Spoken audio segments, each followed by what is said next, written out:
영상 시작 전 여러분들의 구독과 좋아요는 큰 힘이 됩니다. 안녕하세요. 저는 진우입니다. 36살이고 대기업에서 사무직으로 일하고 있습니다. 결혼한 지 벌써 6년이 되었네요. 아내 서진이와는 34살과 32살에 만나 연애 2년을 거쳐 결혼했습니다. 저희는 서울 외곽 30평대 아파트에서 둘이 살고 있어요. 아이는 아직 없습니다.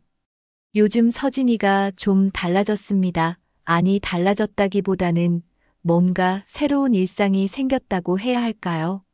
몇 달 전부터 체력 저하와 허리 통증을 호소하더니 동네 헬스장에 등록했거든요. 처음엔 저도 좋다고 생각했습니다. 서진이가 재택 프리랜서 번역가로 일하다 보니 하루 종일 책상 앞에 앉아 있어서 몸이 굳어간다는 이야기를 자주 했었거든요. 아침마다 서진이는 운동복을 챙겨 입고 헬스장으로 향합니다. 처음에는 1시간 정도만 있다가 오더니 요즘엔 2시간이 넘게 있다가 와요. 그것도 운동만 하고 오는 게 아니라 헬스장 근처 카페에서 커피까지 마시고 온다고 하네요. 저는 그냥 운동이라도 하니 다행이라고 생각했습니다. 사실 서진이가 집에만 있으면서 점점 무기력해지는 것 같아서 걱정이 많았거든요. 퇴근하고 집에 오면 서진이는 대부분 샤워를 마친 상태였습니다. 운동하고 와서 개운하다며 기분 좋은 표정을 짓곤 했죠. 저는 그런 서진이를 보면서 내심 기뻤습니다. 결혼 생활이 길어지면서 서로 무뎌지고 있던 것 같았는데 서진이가 다시 활기를 찾는 것 같아서 말이에요. 저녁을 먹으면서 서진이는 헬스장에서 있었던 일들을 종종 이야기해 주었습니다. 어떤 운동을 했는지, 어떤 사람들이 있었는지, 관장님이 어떤 조언을 해 주었는지 등등 말이죠. 처음에는 그냥 흘려들었는데 요즘 들어 관장님 이야기가 좀 자주 나오는 것 같았습니다. 운동 방법을 알려주었다든지, 식단 조언을 해주었다든지 하는 이야기들이요. 어느 토요일 아침이었습니다. 저는 늦잠을 자고 있었는데 서진이가 조용히 나가는 소리가 들렸어요. 평소보다 일찍 나가는 것 같았습니다. 일어나서 시계를 보니 아직 8시 반밖에 안 되었더라고요. 평소에는 9시쯤 나갔는데 말이죠. 뭔가 특별한 수업이라도 있나 싶어서 나중에 물어보려고 했는데 그날 서진이가 돌아온 시간은 평소보다 훨씬 늦었습니다. 점심시간이 다 지나서야 집에 왔더라고요. 왜 이렇게 늦었냐고 물어보니 헬스장에서 그룹 수업이 있어서 참여했다고 하네요. 그리고 수업 후에 다른 회원들과 함께 근처에서 점심을 먹었다고 했습니다. 저는 그냥 그런가 보다 했습니다. 서진이가 사교적이지 않은 편인데 헬스장에서 친구라도 사귀면 좋겠다 싶었거든요. 그런데 며칠 후 서진이의 모습을 보니 뭔가 달라진 게 느껴졌습니다. 평소보다 화장을 더 진하게 하고 나가는 것 같았고, 운동복도 새로 산 것들을 입고 다녔어요. 그리고 향수도 뿌리고 나가더라고요. 운동하러 가는데 향수까지 뿌리나 싶었지만, 그냥 기분 전환이려니 했습니다. 머리 스타일도 바뀌었어요. 평소에는 그냥 묶고 다녔는데 요즘엔 파마도 하고 염색도 했더라고요. 서진이는 헬스장에서 돌아오면 기분이 좋아 보였습니다. 전에는 집에만 있어서 우울해하곤 했는데 요즘엔 생기가 돌더라고요. 저는 그게 단순히 운동 효과라고만 생각했습니다. 혈액순환도 좋아지고 엔돌핀도 분비되어서 그런 거라고 말이죠. 그래서 서진이의 변화를 긍정적으로 받아들였습니다. 서진이의 변화는 점점 더 두드러졌습니다. 운동복만 해도 그전에는 그냥 편한 추리닝 정도였는데 요즘엔 몸에 딱 맞는 레깅스에 브랜드 운동복을 입고 나가죠. 화장도 마찬가지예요. 전에는 집에서 일하니까 거의 맨 얼굴로 지냈는데 이제는 아침에 운동 가기 전에 화장대 앞에서 한참을 앉아 있습니다. 파운데이션에 아이라이너까지 그어서 나가더라고요. 향수 냄새도 확실히 달라졌어요. 예전에 쓰던 은은한 향이 아니라 좀 더 진하고 달콤한 향이었습니다. 처음엔 새로 산 향수인가 보다 했는데 며칠 지나고 보니 운동 갈 때만 그 향수를 뿌리고 나가는 거더라고요. 집에서는 전혀 사용하지 않았어요. 이상하다 싶었지만 딱히 뭐라고 할 수도 없었습니다. 머리도 완전히 바뀌었어요. 결혼 후 줄곧 어깨까지 오는 단발머리였는데 어느 날 갑자기 웨이브 파마를 하고 왔습니다. 그것도 갈색으로 염색까지 해서 말이죠. 완전히 다른 사람 같았어요. 왜 갑자기 머리를 했냐고 물어보니까 기분 전환이라고 하더라고요. 헬스장 사람들이 예쁘다고 해서 자신감이 생겼다면서요. 그런데 정작 저와 있을 때는 예전보다 더 무관심해졌습니다. 퇴근하고 집에 와서 같이 영화라도 볼까 하고 제안하면 오늘 운동 너무 빡세서 피곤하다며 방으로 들어가 버려요. 주말에 어디 나들이라도 가자고 하면 헬스장에서 특별 수업이 있다고 하면서 거절하곤 했습니다. 심지어 저녁 먹고 나서 TV 보면서 이야기하는 시간도 줄어들었어요. 서진이는 핸드폰을 자주 들여다보기 시작했습니다. 예전에는 핸드폰에 별로 관심이 없었는데 요즘엔 계속 메시지가 오는 것 같더라고요.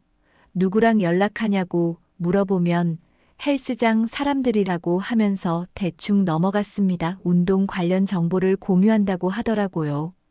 그럴듯한 대답이었지만 왜인지 모르게 석연치 않았어요. 어느 금요일 저녁이었습니다. 회사 후배 민수와 함께 퇴근길에 맥주 한잔 하고 있었는데 민수가 갑자기 이상한 이야기를 했어요. 형수님 요즘 헬스장 관장이랑 좀 친하신가 보다고 하더라고요. 자기가 그 헬스장 앞을 지나가다가 봤는데 둘이 웃고 떠들면서 같이 나오는 걸 봤다는 거예요. 그것도 한 번이 아니라 몇 번 봤다고 하더라고요. 순간 가슴이 덜컥했습니다. 하지만 애써 태어난 척 웃으면서 관장하고 친한 사람이 많겠지. 뭐 별거 아니야라고 넘겼어요. 민수도 그냥 그런 거구나 하면서 다른 이야기로 넘어갔지만 저는 그날 밤 내내 그 이야기가 머릿속을 떠나지 않았습니다. 서진이가 집에 와서 평소처럼 운동 이야기를 하는데 관장님이 어떤 조언을 해주었다는 식으로 말하더라고요. 그때부터 저는 서진이의 행동을 조금 더 자세히 관찰하게 되었습니다. 헬스장에서 돌아올 때마다 기분이 좋아 보였고 뭔가 들뜬 것 같았어요. 예전에는 운동하고 와서 힘들다고 했는데 요즘엔 오히려 활기차 보였습니다. 그리고 관장 이야기가 정말 자주 나왔어요. 관장님이 이렇게 말했다. 관장님이 저렇게 해주었다 하는 식으로 말이죠. 어느 날은 서진이가 핸드폰을 보면서 혼자 웃고 있는 걸 봤어요.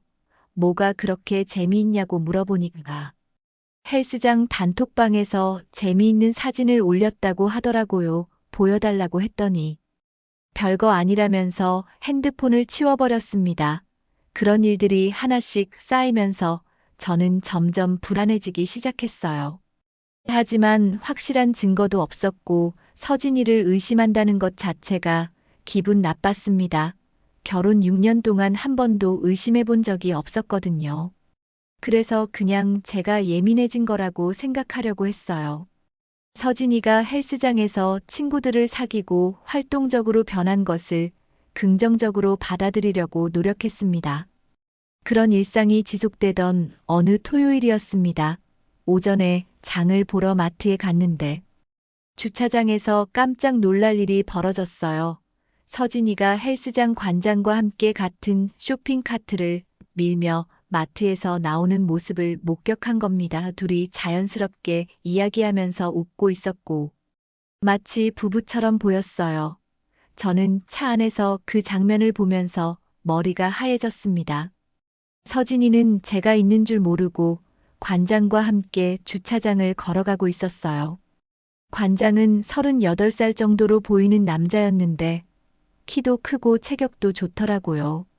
헬스장 관장답게 몸매 관리가 잘 되어 있었습니다. 둘이 각자 차로 향하면서 헤어지는데 서진이가 관장에게 손을 흔들며 인사하는 모습까지 보였어요. 집에 돌아와서 서진이에게 물어봤습니다.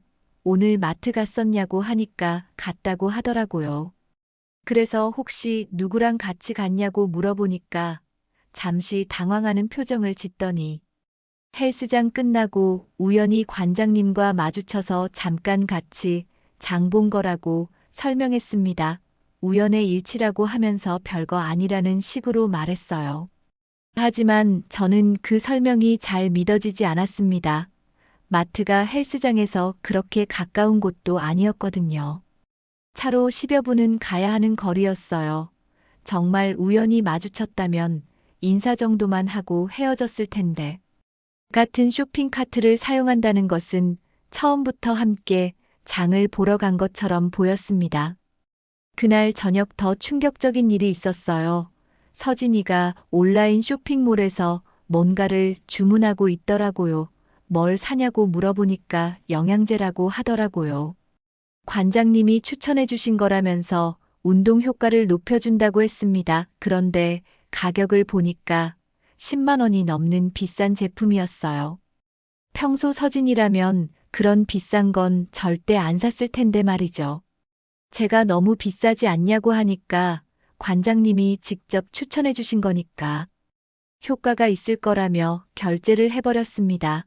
그것도 제 카드로 말이에요. 저는 그때 정말 이상하다고 생각했어요. 관장 추천이라는 이유만으로 그렇게 비싼 영양제를 주저없이 사다니 뭔가 이상했습니다. 며칠 후에는 또 다른 일이 있었어요. 서진이가 헬스장에서 돌아와서는 관장님께서 새로운 운동 프로그램을 추천해 주셨다며 개인 레슨을 받아보고 싶다고 하더라고요. 당연히 추가 비용이 들어가는 거였죠. 한 달에 20만 원 정도 하는 프로그램이었습니다. 평소 같았으면 그런 돈 아까운 일은 절대 하지 않았을 서진이었는데 말이에요. 저는 그때부터 서진이가 단순히 운동에 관심이 생긴 게 아니라 감정적으로 관장에게 끌리고 있다는 것을 감지하기 시작했습니다. 관장이 추천하는 것이라면 무조건 따라하고 관장 이야기만 나오면 표정이 밝아지는 게 확실히 느껴졌거든요. 하지만 직접적으로 묻기에는 확실한 증거도 없었고 혹시 제가 오해하는 건 아닌가 싶기도 했어요. 서진이는 점점 더 헬스장에 오래 머물렀습니다. 아침 9시에 나가서 오후 1시나 2시에 돌아오는 일이 많아졌어요. 운동만 5시간씩 할 리는 없었죠. 분명 다른 일을 하고 있는 게 틀림없었습니다. 하지만 뭘 하고 있는지는 알 수 없었어요. 어느 날은 서진이 핸드폰에서 카톡 소리가 계속 났는데 누구냐고 물어보니까 헬스장 사람들이라고 하더라고요. 그런데 메시지 내용을 보여달라고 하니까 시큰둥한 표정을 지으며 별거 아니라고 하면서 핸드폰을 치워버렸습니다. 예전 같으면 자연스럽게 보여줬을 텐데 뭔가 숨기는 것 같았어요. 저는 점점 불안해졌지만 어떻게 해야 할지 모르겠더라고요. 서진이를 의심한다는 것 자체가 괴로웠고 혹시 제가 너무 예민하게 반응하는 건 아닌가 싶기도 했습니다. 하지만 마음속 깊은 곳에서는 뭔가 잘못되고 있다는 직감이 계속 들었어요. 의심이 확신으로 바뀌는 순간이 왔습니다. 더 이상 추측만으로는 안 되겠다 싶어서 회사에 반차를 냈어요. 서진이의 하루 일과를 직접 확인해 보기로 한 겁니다. 아침에 평소처럼 출근하는 척하고 나갔다가 차를 헬스장 근처에 주차하고 기다렸습니다. 아침 9시 서진이가 헬스장으로 들어가는 모습을 확인했어요. 운동복을 입고 운동 가방을 들고 평소와 똑같은 모습이었습니다. 저는 차 안에서 계속 기다렸어요. 1시간 정도 지나니까 지루하더라고요. 정말 운동만 하고 있는 건가 싶기도 했고요. 그런데 11시가 넘어서부터 이상한 일이 벌어졌습니다. 서진이가 헬스장에서 나오는데 운동복이 아니라 원피스를 입고 있더라고요. 언제 갈아입었는지 모르겠지만 완전히 다른 차림이었어요. 그리고 혼자가 아니었습니다. 관장 강도윤과 함께 나왔거든요. 둘이 자연스럽게 이야기하며 웃고 있었어요. 저는 차 안에서 그 모습을 보면서 심장이 쿵쾅거렸습니다. 두 사람은 관장의 차에 함께 타더라고요. 서진이가 조수석에 앉는 모습까지 봤어요. 저는 뒤따라가야 할지 말아야 할지 고민했지만 결국 따라가기로 했습니다. 진실을 알고 싶었거든요. 관장의 차는 헬스장에서 10여 분 거리에 있는 조용한 브런치 카페 앞에 멈췄습니다. 저는 적당한 거리를 두고 주차한 다음 두 사람을 지켜봤어요. 카페 창가 자리에 앉은 서진이와 관장의 모습이 보였습니다. 둘이 마주 앉아서 이야기하고 있었는데 분위기가 심상치 않았어요. 가장 충격적인 건 두 사람이 손을 맞잡는 모습을 봤다는 겁니다. 테이블 위로 서로의 손을 뻗어서 깍지를 끼고 있더라고요. 그것도 한두 번이 아니라 계속해서 말이에요. 서진이는 관장을 보며 행복한 표정을 짓고 있었습니다. 결혼 후 저에게는 한 번도 보여준 적 없는 그런 표정이었어요. 1시간 정도 카페에 있다가 두 사람이 나왔습니다. 그리고 차에 타서 또 다른 곳으로 향했어요. 저는 계속 따라갔습니다. 이번엔 조용한 주택가 근처에 있는 비즈니스 모텔 건물 앞에 차를 세우더라고요. 그 순간 저는 모든 걸 깨달았습니다. 두 사람이 모텔 건물 안으로 사라지는 걸 두 눈으로 확인했어요. 서진이가 관장과 나란히 걸어 들어가는 모습을 봤습니다. 저는 차 안에서 핸들을 꽉 쥔 채 그 자리에 굳어버렸어요. 머릿속이 하얘졌고 아무 생각도 할 수 없었습니다. 문자를 보낼까 전화를 걸까 고민했지만 아무것도 할 수 없었어요. 그냥 차에서 내려서 모텔 근처를 서성거렸습니다. 들어가서 확인하고 싶기도 했지만 그럴 용기는 없었어요. 1시간쯤 지나서 결국 그 자리를 떠났습니다. 더 이상 볼 수 없었거든요. 집에 돌아와서는 아무것도 할 수 없었어요. TV를 켜도 내용이 머리에 들어오지 않았고 밥도 넘어가지 않았습니다. 그냥 소파에 앉아서 멍하니 있었어요. 서진이가 언제 돌아올지 궁금하면서도 두려웠습니다. 저녁 6시쯤 서진이가 집에 돌아왔어요. 평소처럼 아무렇지 않은 표정으로 말이에요. 안녕하세요라고 인사하면서 운동 좀 오래 했더니 허리 아프다며 저에게 파스 좀 붙여달라고 했습니다. 그 순간 정말 화가 났어요. 어떻게 그렇게 태어날 수 있는지 이해가 안 됐습니다. 저는 아무 말 없이 서진이의 등을 바라보다가 방으로 들어가서 문을 잠갔어요. 그날 밤은 정말 길었습니다. 옆에서 자고 있는 서진이를 보면서 이 사람이 정말 제 아내가 맞나 싶었어요. 6년 동안 함께 살았던 사람이 이렇게 낯설 수가 있나 싶더라고요. 며칠 더 지켜본 후 저는 더 이상 참을 수 없었습니다. 확신이 선 이상 직접 물어보는 수밖에 없었어요. 그날도 서진이는 평소처럼 헬스장에서 돌아와 샤워를 마치고 거실에 앉아 있었습니다. 저는 용기를 내서 서진이 앞에 앉았어요. 솔직히 말해달라고 했습니다. 관장하고 지금 무슨 관계냐고 직접적으로 물었어요. 서진이는 순간 얼굴이 굳어지더니 뭔 소리냐며 어이없다는 표정을 지었습니다. 그냥 운동 선생님일 뿐이라고 하면서 왜 그런 이상한 생각을 하냐고 되물었어요. 하지만 저는 이미 다 봤다고 말했습니다. 카페에서 손잡고 있는 것도 봤고 모텔에 들어가는 것도 봤다고 했어요. 그러자 서진이의 얼굴이 새파랗게 변했습니다. 한동안 아무 말도 하지 못하더니 갑자기 화를 내기 시작했어요. 나를 미행했냐며 소리를 지르더라고요. 어떻게 그런 짓을 할 수 있냐면서 오히려 저를 비난했습니다. 저는 그게 중요한 게 아니라고 했어요.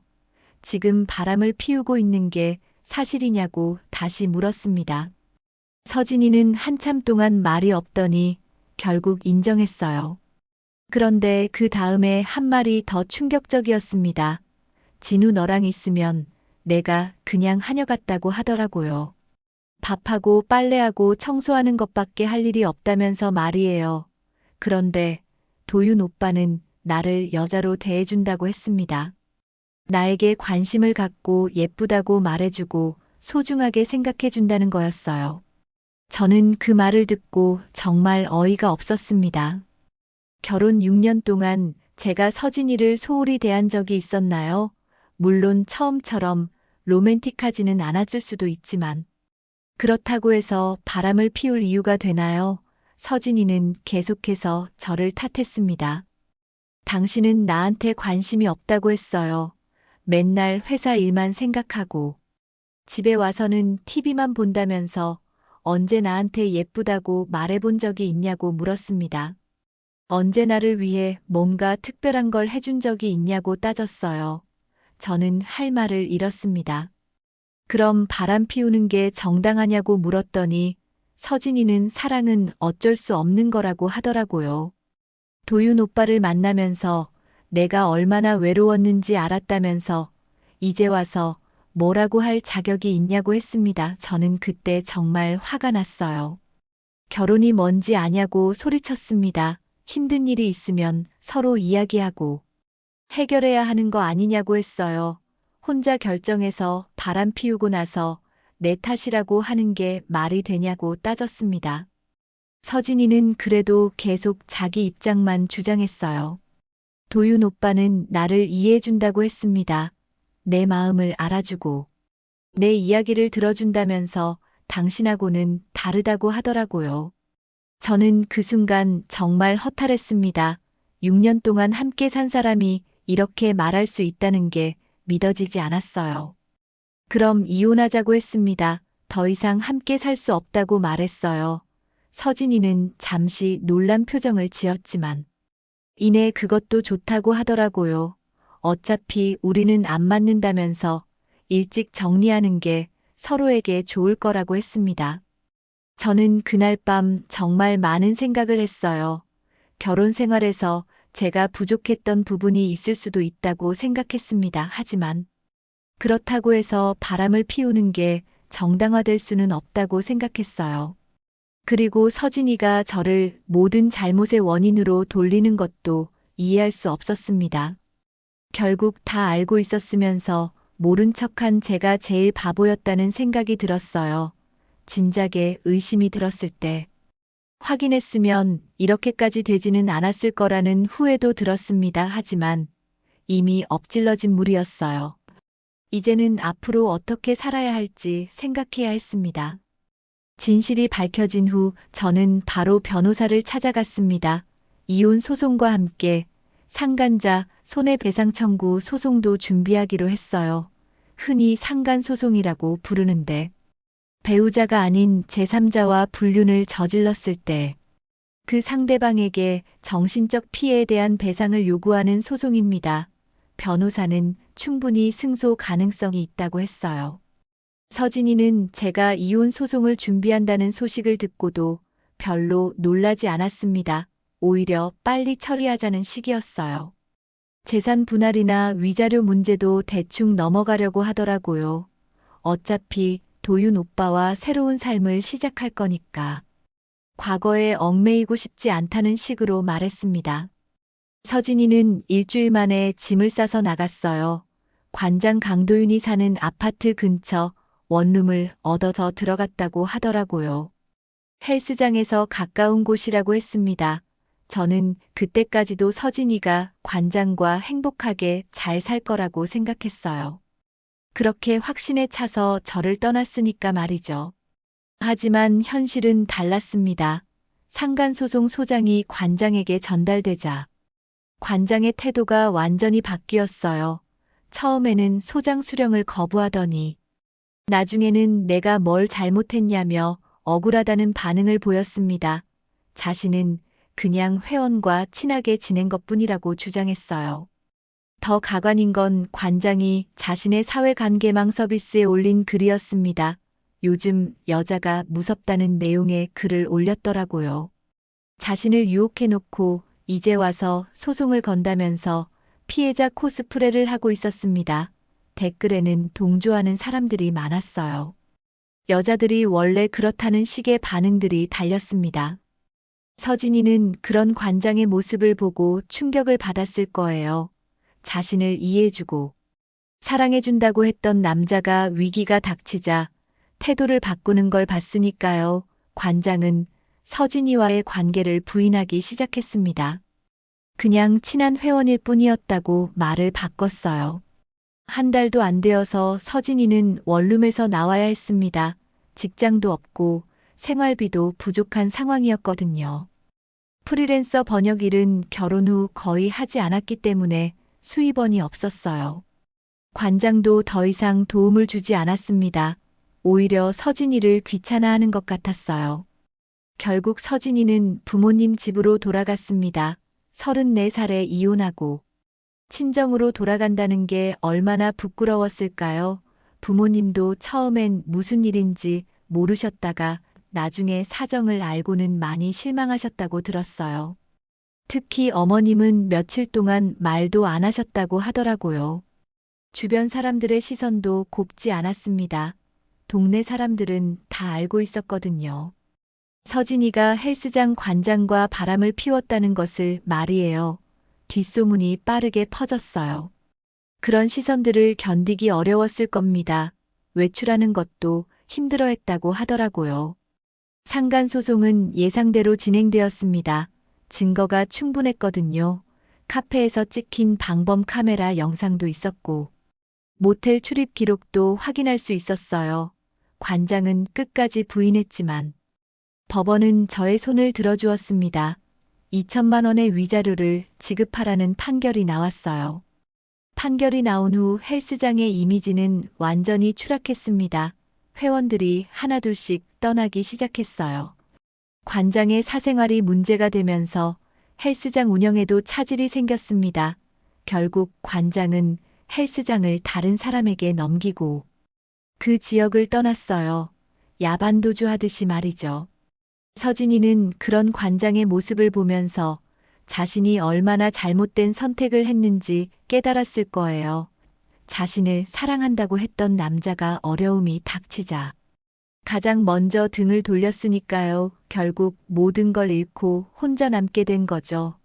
이혼도 확정되었고 관장에게도 버림받았고 주변의 시선도 차갑고 가족들의 실망도 컸을 거예요. 저는 그런 서진이를 보면서 복잡한 감정이 들었습니다. 분명히 잘못한 건 서진이지만 그렇게 모든 걸 잃고 외로워하는 모습을 보니 안쓰럽기도 했어요. 하지만 이미 돌이킬 수 없는 일이었습니다. 서진이가 선택한 길이었고 그 결과를 받아들여야 하는 거였죠. 소송이 진행되는 동안 저는 정신적으로 많이 힘들었습니다. 밤에 잠을 이루지 못하는 날이 많았고 식욕도 없어졌어요. 회사에서도 집중이 안 되어서 실수를 자주 했습니다. 결국 회사 선배의 권유로 정신과 상담을 받기 시작했어요. 상담사는 제가 겪고 있는 것이 배신감과 상실감에서 오는 자연스러운 반응이라고 설명해 주었습니다. 이혼과 분류는 누구에게나 큰 충격이고 회복하는 데 시간이 필요하다고 했어요. 무엇보다 제 자신을 탓하지 말라고 조언해 주었죠. 서진이의 선택이 제 잘못은 아니라고 말입니다. 일주일에 한 번씩 상담을 받으면서 조금씩 마음의 안정을 찾아갔어요. 상담사는 새로운 취미를 찾아보라고 권했습니다. 그래서 주말에는 등산을 하기 시작했어요. 혼자 산에 올라가서 맑은 공기를 마시고 자연을 보면서 마음이 조금씩 편해졌습니다. 친구들도 많은 도움이 되었어요. 회사 동료들과 대학 동창들이 번갈아 가며 저를 만나주었습니다. 술자리에서 하소연을 들어주기도 하고 같이 영화를 보러 가기도 했어요. 민수는 차라리 잘된 거라고 위로해 주었습니다. 인생은 길고 더 좋은 사람을 만날 수 있다고 말해 주었죠. 정말로 그런 것 같았습니다. 서진이와 함께 있을 때는 몰랐는데 혼자 지내보니 제가 얼마나 많은 것들을 포기하고 살았는지 알게 되었어요. 서진이 눈치를 보느라 하고 싶은 일들을 참았던 것들이 많았거든요. 이제는 제가 원하는 대로 살 수 있게 되었습니다. 한편으론 관장 강도윤의 상황도 계속 지켜보고 있었어요. 상간소송에서 패소한 후 그의 삶은 완전히 뒤바뀌었습니다. 헬스장 회원들이 대거 빠져나가면서 운영에 큰 타격을 입었어요. 소문이 퍼지면서 새로운 회원 가입도 거의 없었다고 하더라고요. 관장은 결국 헬스장을 처분해야 했습니다. 다른 운동 관련 업체에 넘기고 그 지역을 완전히 떠났어요. 2천만 원의 배상금도 제대로 지급하지 못해서 강제 집행을 통해 받아야 했습니다. 그 과정에서 관장의 재산 상황이 그리 좋지 않다는 것도 알게 되었어요. 서진이에 대한 소식도 간간히 들려왔습니다. 공통 지인을 통해서 말이에요. 관장에게 완전히 버림받은 서진이는 정말 힘들어하고 있다고 했어요. 친정에서 지내고 있지만 부모님과의 관계도 어색하고 동네 사람들의 시선도 차갑다고 하더라고요. 가장 안타까운 건 서진이가 일자리를 구하는 것도 쉽지 않다는 점이었어요.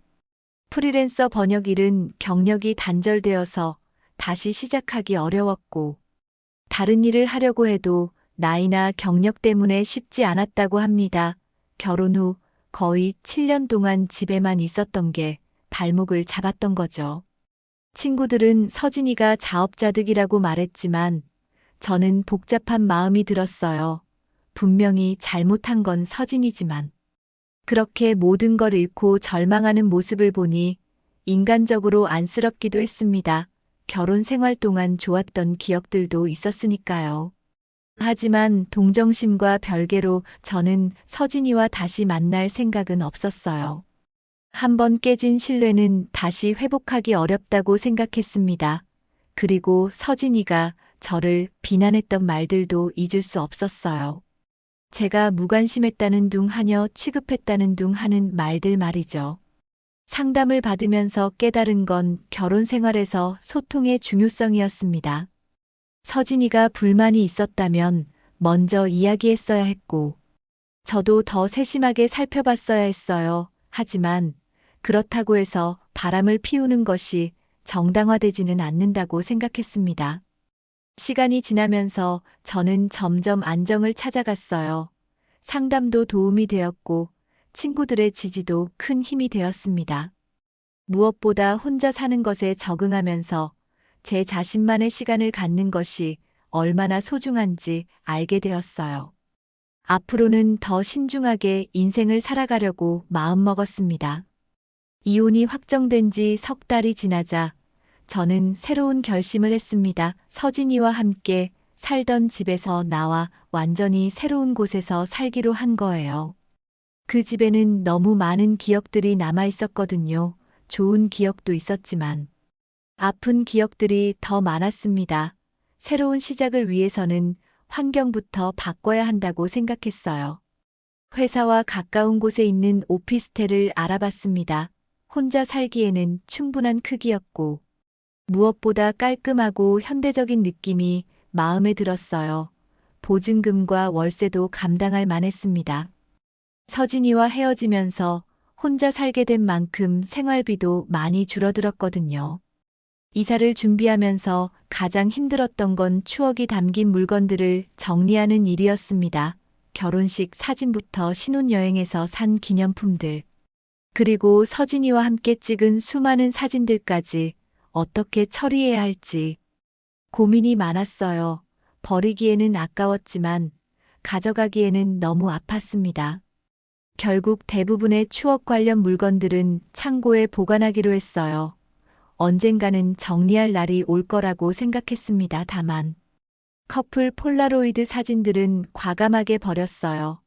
그 사진들을 쓰레기 봉투에 넣으면서 조용히 웃음이 나왔습니다. 그때는 정말 행복했었는데 이렇게 될 줄 몰랐죠. 새 집으로 이사한 후 제 생활은 완전히 달라졌습니다. 아침에 일어나면 제가 원하는 시간에 일어날 수 있었고, 저녁에는 제가 하고 싶은 일들을 할 수 있었어요. TV를 봐도 제가 좋아하는 프로그램을 볼 수 있었고, 음식도 제 취향에 맞게 해먹을 수 있었습니다. 상담도 계속 받고 있었어요. 상담사는 제가 많이 좋아졌다고 말씀해 주었습니다. 처음 상담을 받을 때만 해도 우울하고 분노에 차 있었는데, 이제는 미래에 대한 희망을 갖게 되었다고 하더라고요. 정말 그런 것 같았습니다. 이제는 과거에 얽매이지 않고 앞을 볼 수 있게 되었거든요. 새로운 취미도 생겼어요. 등산뿐만 아니라 요리에도 관심이 생겼습니다. 혼자 살다 보니 자연스럽게 요리를 해야 했는데 생각보다 재미있더라고요. 유튜브를 보면서 새로운 요리를 배우고 주말에는 장을 보러 가는 것도 즐거웠어요. 회사에서도 예전보다 더 적극적으로 일에 임하게 되었습니다. 집에서 신경 쓸 일이 없으니까 업무에 더 집중할 수 있었어요. 동료들과의 관계도 더 좋아졌고 새로운 프로젝트에도 적극적으로 참여했습니다. 상사도 제가 달라진 모습을 알아봐 주었어요. 어느 금요일 오후였습니다. 일을 마치고 회사 앞 카페에 들러서 커피를 마시며 책을 읽고 있었어요. 요즘 자기계발서를 읽는 재미에 빠져 있었거든요. 조용한 카페에서 책을 읽는 시간이 정말 행복했습니다. 아무도 방해하지 않는 온전히 제만의 시간이었죠. 그때 옆 테이블에 앉아있던 여성이 갑자기 일어나면서 커피를 쏟았어요. 뜨거운 커피가 바닥에 엎질러지면서 그분이 당황하고 있더라고요. 저는 자연스럽게 제가 갖고 있던 냅킨을 꺼내서 건네드렸습니다. 괜찮으세요? 라고 물어보면서 말이에요.